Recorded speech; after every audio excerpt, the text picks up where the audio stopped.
Kuya Jacob, and welcome to my new podcast, Nuff Said, Brood Conversations about buhay Gen X, midlife plot twist, at kung ano-ano pa. Ito, medyo malayo to sa Business Brews and Beyond the podcast ko. We're not going to talk about business here. Real talk tayo, some unfiltered conversations with my guests. Pero for now, kasi sinisimulan ko pa lang yung podcast, I would want muna for you to understand why I'm doing what I'm doing. So, last episode, I talked about law of assumption. Let me pick up on that episode kasi parang sabi ko nga, ang daming gustong itawid regarding that topic. And siguro, the idea for me is to talk about why it's working for me. Nung binanggit sa akin ni Lee, alam mo, mami, parang dito ka gumagalaw sa law of assumption. Tapos sabi ko, ano yun? Kasi ang alam ko, di ba, usually tayo, law of attraction. So parang medyo naging bago sa akin yung law of assumption na pinag-uusapan namin ni Lee. Sabi ko, ano yun? And another kitchen conversation transpired nung pinag-uusapan namin. So sabi ko, sige, share ko nga to sa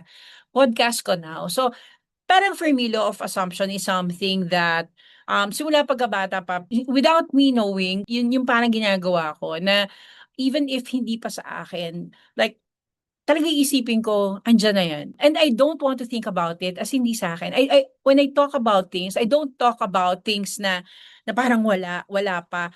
Ako, andun ako sa idea lagi na andiyan na. And I don't talk about walang pera or wala ito, madaming problema. I don't talk about that. Sa akin, lagi kong sinasabi, solusyon nandiyan na. Andiyan na yung solusyon, andiyan na yung, o kaya may solusyon dyan, or yung pera padating na, sabi nga namin ni Lee, let's change the pag gusto natin ng money coming in, let's say it's loading na. Kasi pag andun pa rin yun negative or positive, pag binanggit mo pa rin yung something na parang the lack of, yung iikot, yung energy na yung papasok sa'yo. So parang siguro yun yung gusto kong sabihin dito, na itawid from the previous podcast na ginawa ko, na ako talaga I operate on law of assumption. Parang hindi pa na, kahit na hindi ko pa nakikita, alam ko nandiyan na yan, hindi lang kami nag-a-align. Parang the idea of thinking of everything na parang the problema na-solve ko na, 3 months na iniisip ko, tapos na yung problema na-solve ko na siya, iba na yung ginagawa ko, nag-iisip na ako ng panibagong parang activation, nag-iisip na ako ng saan na naman kami pupunta.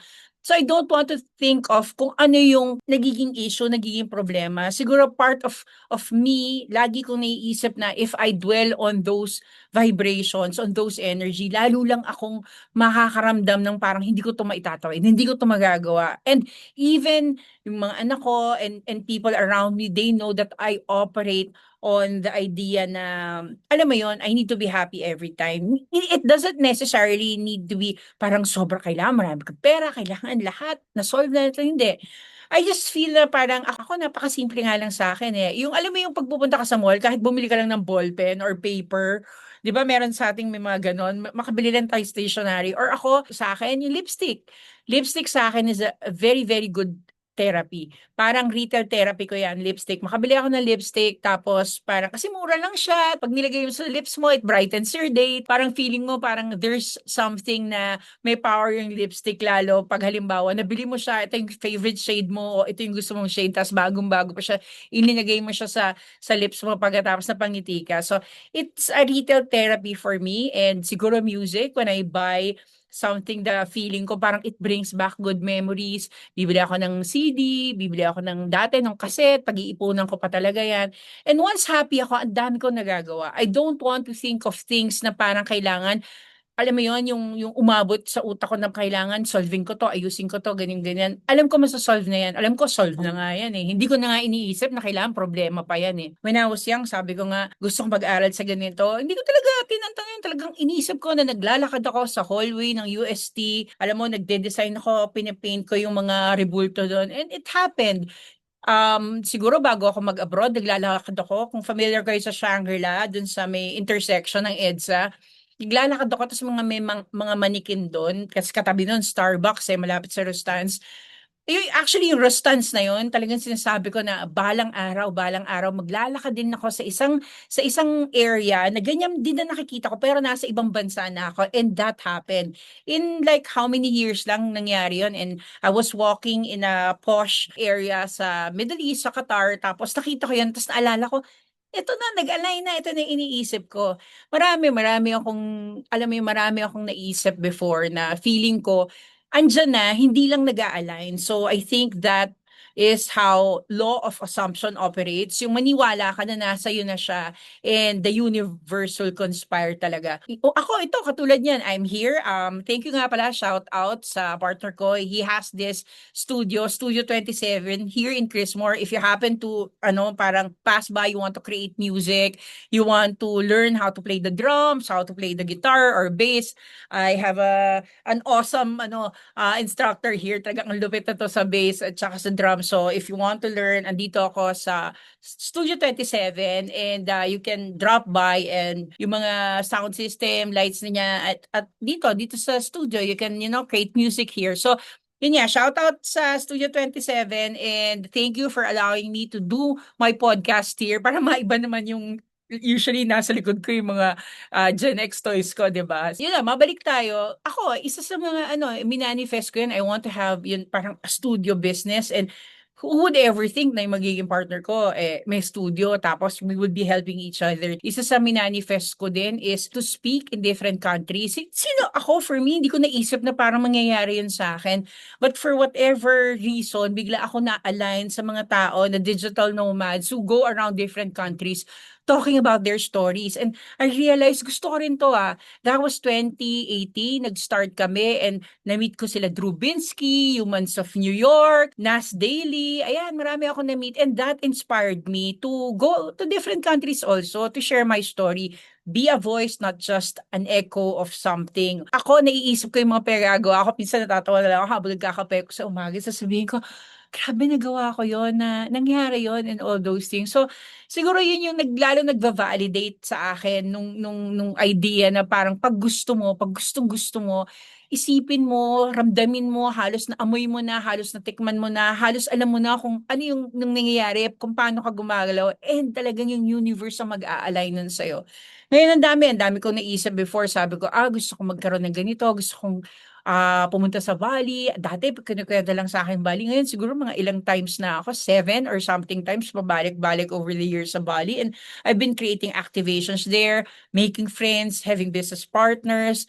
And feeling ko, it's all because gusto ko doon. Want that place na maging isa sa mga lugar na doon ko ginagawa yung mga retreats ko, activations, and whatever na pwede kong gawin for Freedom Talks. Kasi ang laking, nun parang representation na you go to different countries talking about freedom, tapos sando ka pa sa place na talaga everything na gagawin mo, parang ramdam na ramdam mong free ka with the nature, with the vibe, and with the people around you. So, gusto ko lang itawid yun kasi from the first episode, I was talking about law of assumption. Binanggit ko pa nga na noon, sabi ko, ito yung mga bucket list ko na pag iniisip ko, kailangan mangyari talaga to. This is something that I would want to leave as legacy. Yan, sa mga anak ko, sa mga bagets ko na parang, si mami, ganyan, she was able to, set up this and do that, blah, blah, blah. Sabi ko nga noon, paano kaya ma-interview sa CNN without me knowing na interview ako? Pakita ko yan, na-interview ako yan sa CNN with several speakers from different countries. Tapos meron pa akong isang dream before kasi may nakita akong friend na nasa billboard. Tapos may mga clients ako na nasa billboard. Tapos sabi ko, ano kayo mapupunta sa billboard sa EDSA? Tapos ayan, nakita nyo? That's one of the billboards na nandun ako sa EDSA. For so many activations na ginawa namin, there was a channel that I was part of na yan yung mga activations na nandyan kami. Pati Cebu na feature kami sa Cebu, dyan sa may part ng ng Villamor, tapos sa C5, dumadaan pa talaga ako, inaantay ko pa lumabas, mag-flash yung billboard namin and take a photo of that one. Kasi parang feeling ko, yan, vinalidate na naman yung law of assumption in my mind. So, if you want to manifest things, ang isang malaking bagay sa akin is I write it. Ewan ko kung paano nyo ginagawa yun, but kahit nasa tissue yan, kahit nasa maliit na papel yan, or kahit sa diary nyo or whatever, I put an ink on my pen or basta gumagamit ako ng kahit ano na maisusulat yung gusto kong mangyari. And that is already a shout out to the universe na kailangan mangyari to kasi gumawa na ako ng contract sa sarili ko. And whenever I say that, whenever I do that, parang mas feeling ko mas invested ako sa idea, invested ako doon sa gusto kong mangyari kasi ayan na, sinulat mo na narinig. In-announce mo na sa mundo na, o in-announce mo na sa universe na kailangan mangyari to. And talaga ako basta pag sinulat ko, kahit gaano ka simpleng bagay, sinusulat ko yan. Dinodrawing ko, nung nagka-video shop ako, drawing ko yan, naging partner ako ACA Video. Tapos nung gusto ko magka-bookshop, naging partner ako ng Learning is Fun, na ano siya bookstore. Gusto kong, sabi ko, gusto ko mag-internet cafe. Talaga ako nasa Green Hills noon, bumibili ako ng kung ano-ano, nangyari din. So, ang daming mga bagay na parang in my mind, lahat yon either drinaft ko, drinowing ko, gumawa ako ng bird's eye view, kahit ano na pwede ko lang masabi sa sarili ko na sinabi ko na yun sa universe, sinabi ko na yan, mangyayari yan. And now, moving forward at 52, ang dami-dami ko pa rin namang gustong magawa. Sa totoo, I want to live in different places na parang laid back lang, and then I'm still, doing my thing, doing the branding, doing the activations and the talk. Pero mas laid back na, mas medyo nagkikreate ka na ng impact instead of ikaw yung parang sobrang nag-hustle. Those are the things that I want to do. My happy place, usually, syempre, yung mga tahimik lang, like yun, Bali, Baguio, yung mga ngayon nakadaan kami sa sa Zambales sa Subic. Ang ganda rin ng vibe doon. I had a TED Talk there, and yun, isa pa yun sa parang naging ko, minanifest ko yun. Yun din yung inisip ko na maglalakad ako. I'll be standing on that red dot. I'll talk about my story. I'll talk about the things na parang gusto kong i-share dun sa sa TEDx stage, ideas worth spreading, alam mo yon. Sinabi ko sa sarili ko, I want to do it. And I was able to do it kasi pag gusto ko, nakukuha ko. I already put in my mind kung ano yung feeling of having that parang experience, of having that very important thing na iniisip ko na maging, alam mo yun, maging part of my lifestyle, part of my life, even whatever I have right now, yung ganito kasimpleng buhay lang. In the South, imagine, I uprooted myself from Mandaluyong to be able to live here in the South. Ginusto ko 'to after pandemic, parang sabi ko babalik ako dito. I was at the Red Church, yung Santo Niño Church na pula diyan sa may Binyan, sa tapat ng Southwoods. Pinagdadasal ko 'yan na sana magkaroon ako ng matinding reason for me to go back, and I had. And I grabbed the chance and I brought my bagets at sinabi ko sa kanya, "Eto, sige, punta na tayo dito. I think this is the sign, this is the reason why we have to be." So mina-manifest ko because I myself, alam ko yung feeling, ramdam ko na. So kayo, ano yung mga nasa utak niyo now na gusto niyong i-align? Kasi nandiyan na yan eh. Kung talagang gustong-gusto niyo siyang mangyari, andiyan na yan. Kailangan na lang kayong mag-abot. And don't think of things na parang halimbawa, pag halimbawa, yumaman ako, gagawin ko to. Pag nagkapera ako, pag pumayat ako, hindi. Isipin niyo, nangyari na. 3 months, nakuha niyo na yung pera. Huwag niyo na ngang isipin yung na-receive eh. Paano niyo mare-receive? Nakuha niyo na yung pera. Ginagamit niyo na siya for investment, ginagamit niyo na siya pang travel, pumunta na kayo sa cruise, pumunta na kayo sa kung saang lugar. Think of it like that.